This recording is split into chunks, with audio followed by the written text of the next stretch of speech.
সেদিন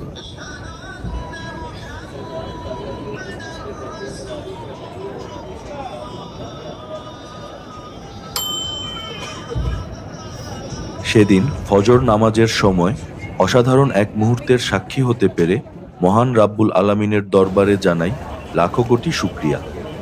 দীর্ঘদিন ধরে পবিত্র মক্কা নগরী এক পশলা বৃষ্টির জন্য মুখিয়েছিল।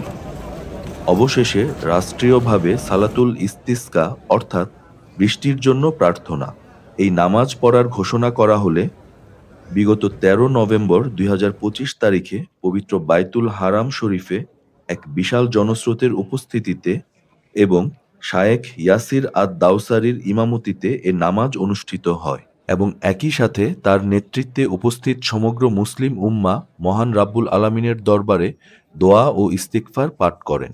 ঠিক তার একদিন পর ১৫ নভেম্বর ২০২৫ তারিখে ফজরের ওয়াক্ত শুরুর প্রাক্কালেই মহান রাব্বুল আলামিন মুষলধারে বৃষ্টির অমীয় ধারা বর্ষণ করে পুরো হারাম শরীফ সহ পুরো মক্কা নগরীতে রহমত বর্ষণ করেন। ঠিক এই সময় পুরো বৃষ্টিতে ভিজে এই অসাধারণ মুহূর্তের সাক্ষী হতে পেরে এবং হারাম শরীফের আঙিনায় ফজর নামাজ আদায় করতে পেরে মহান রাব্বুল আলামিনের প্রতি অশেষ কৃতজ্ঞতা পোষণ করছি।